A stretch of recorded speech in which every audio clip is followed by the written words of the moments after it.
In today's video, we're going to be talking about the controversy surrounding College Board and the way they graded the June SAT test, so let's begin. Hello Internet, it's Angel Michael and welcome to today's video. And in today's video, we are going to be talking about the new controversy surrounding College Board and the way that they graded part of the SAT that was taken in June.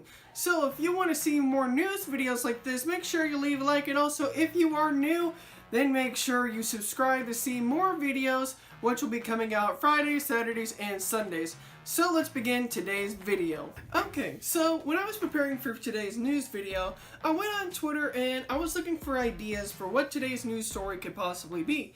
And then I went on Philip DeFranco's Twitter account, which I will put in the link in the description down below, and he posted something about what he should be talking about in his news story today. And one thing that popped up was this person who was talking about June SAT and the way they graded part of the SAT with College Board. So College Board, basically what happened with them is that they have a system where they grade the SAT, but they do it very weirdly. And the way they do it is like, they basically take a curve and they manipulate it so that way every time you take the SAT, it's very different than what you would see on an ACT. So basically what happened here, these prospecting high school students took the June SAT test, and when they got their scores back, before they looked at their scores, they thought the test was really easy, especially the math section. But then when they got their scores back, the scores were unusually low. So for example, I found this person on Twitter who was talking about how she took the math section last time before the June SAT. She only missed 5 questions and she got I think a 800. But then the next time she took it, she only missed 4 questions, and instead of getting an 800 or a 900, she actually got a 600. And usually when you're a high school student, you worry about that stuff, because if you did horrible on the SAT, then what it shows to colleges is that on a standardized test, you may not be able to perform like you say you will, or whenever you put in your GPA or anything like that, or your transcript, then what it shows colleges is that you may not be good enough to take tests, therefore you might struggle, therefore we don't want kids like you, we want kids who will do good. And this is where the stress kicks in. Now, as me, I am a college junior, and I am still in college as of recording this video, and I never actually had to take the SAT. Actually, that's a surprise to a lot of people when I say I never took it, because in Mississippi, especially at the college I go to, at Mississippi College, you don't have to take the SAT to get in. All you need is an ACT score from 20 and above to get a scholarship, and if your transcript is at least a 3 or a 3.5 or higher, then you would be able to get into Mississippi College. But even if you had a 2.0 or a 2.5, they would definitely give you a consideration if no one else will take you. And so here in Mississippi and here in Alabama, there are places where you don't need an ACT, but everywhere else in the country, all 48 other states, probably will make you have to take the SAT to get in. So the real question is surrounding College Board, why exactly would you manipulate the way you do the SAT? Why can't you do it the way the ACT is graded? You know, with the ACT, it's all graded the same. If you miss a question, then it might affect your ACT score a lot. Like you can have straight 36s or 35s across, and you would still not be able to get a 36. Me, every time I took the ACT, I got a couple of questions right, and because I got more questions right every time I took it, I went from a 19 when I first took the ACT all the way up to a 23, which is my current ACT. That made me have my scholarship go up $7,000 a year, which is like $3,500, and basically they give it to you every semester, and I have to use a couple bit of loans, but it's nothing much. It's only because I don't want to use the state aid. But anyways, I've seen a lot of these tweets talking about this, and there's a new trend on Twitter going around called Rescore June SAT.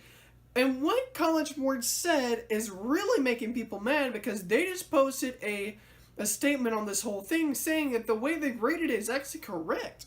Hi, it's me again. Also, I wanted to say something. So, when I was editing this video, I was going through Twitter again just to see what exactly this whole SAT thing was happening, and so I went around looking, and apparently it's almost confirmed that College Board has not changed the SAT scores whatsoever, and it's very weird why exactly they would not change them. I mean, it's almost pretty certain that the way they curved the SAT, especially the math section, is very odd. I mean, all of the sections that they did, it was just really weird. And the way that they're saying it is that they curved it because the test they give this time, the math section, was really easy. And so because they made the test easy, they made the grading really hard. So if you missed more questions this time or even less questions this time, you were expected to get a lower SAT score this time around than last time. So it's a very interesting topic going around. It's a very controversial thing because if you are a high school student and you're a senior that just graduated, your next step is to try to get to college. Your next step is to try to go to a good college. By the time you get out, you'll be able to know what you're doing. But if you are like me and you don't have to take the SAT and you only need an ACT to get into a college, why would you spend all your time on an SAT? But if you have a college, you are set, and you're trying to get in, they say you get an SAT score of, this is a random number, 1200. I know this is probably not right, but if you have 1200 on the SAT, and I say 1200 above, you get in. And the first time you took it, you made like a 1195. You'd be like, oh my goodness, I'm so mad at myself, I'm gonna do better. If this was your second time or third time taking this, and you got your scores back, you might be even way more disappointed than you were the first time taking it. Because the way they do these SAT tests, the way they do it now versus the way they did it like 2 or 3 years ago is so weird. And I don't understand why CollegeBoard would make people do this. And the controversy surrounding this whole thing, I know you guys may have more input to this, so if you have more insights to this SAT thing, please let me know, because I really don't know much about the SAT, as if I've never taken the SAT, which is very odd. But at the college I had to go to, all of my counselors, and even the ones at Mississippi College told me, look, you have like a 3.30 high school GPA. You really don't need to take the SAT. And I'm like, okay, that's all I got to do. And then the first time I put in my application at Mississippi College, they immediately took it. And I was like, you know what? This might be a small college, but screw it. I'm going with it. And this is how now I'm a college junior. So, I hope you guys liked today's news video, and if you did, make sure you leave a like, and also comment down below for any insight on this SAT thing. And also, we're going to put a poll up here, and I want you guys to let me know, what did you make on the SAT? Or vote up here, did you do better on the SAT or the ACT?